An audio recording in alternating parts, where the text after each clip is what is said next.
સરકારી જમીન પર ગેરકાયદેસર કબજો જમાવીને બેઠેલા લોકો પર તંત્રનું બુલડોઝર ફરી વળ્યું છે. જી હા, જૂનાગઢના સરદારબાગ વિસ્તારમાં આજે મેગા ડિમોલિશન હાથ ધરવામાં આવ્યું.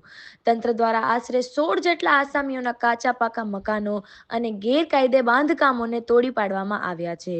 મહત્વની વાત તો એ છે કે આ કામગીરી દ્વારા અંદાજે 630 ચોરસ મીટર જમીન ખુલ્લી કરવામાં આવી છે, જેની બજાર કિંમત 1,27,00,000 રૂપિયાથી પણ વધુ હોવાનું મનાય. આ કાયદેસરની પ્રક્રિયા હતી.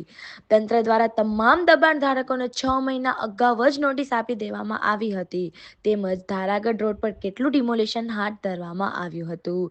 આજની આ સંયુક્ત કાર્યવાહીમાં મામલતદાર ટીમ, પીજીવીસીએલ અને જૂનાગઢ મહાનગરપાલિકાના અધિકારીઓ સાથે મળીને આ દબાણો દૂર કર્યા છે. શું તમને લાગે છે કે શહેરના વિકાસ માટે આવા કડક પગલાં જરૂરી છે? તમારા મંતવ્યો અમને કમેન્ટમાં ચોક્કસ જણાવો અને વધુ વિગતો માટે જોતા રહો અમારી ચેનલ.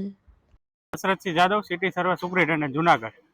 આજ રોજ સરદારબાગમાં આવેલા અલગ અલગ 16 જેટલા આસામીઓના કાચા પક્કા મકાન દૂર કરવાનું આયોજન કરવામાં આવેલ, જેમાં મામલતદાર શ્રી જુનાગઢ શહેરની ટીમ, પીજીવીસીએલની ટીમ તેમજ કોર્પોરેશન જુનાગઢની ટીમ દ્વારા સંકલિત કાર્યવાહી હાથ ધરવામાં આવેલ છે.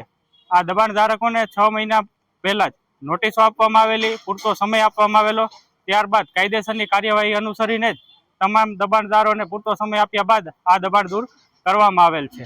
અંદાજે 630 ચોરસ મીટર જેટલી જગ્યા કે જેની બજાર કિંમત 1,27,00,000 રૂપિયા જેટલી થાય છે, એ તમામ જમીનો આજ રોજ ખુલ્લી કરવામાં આવશે.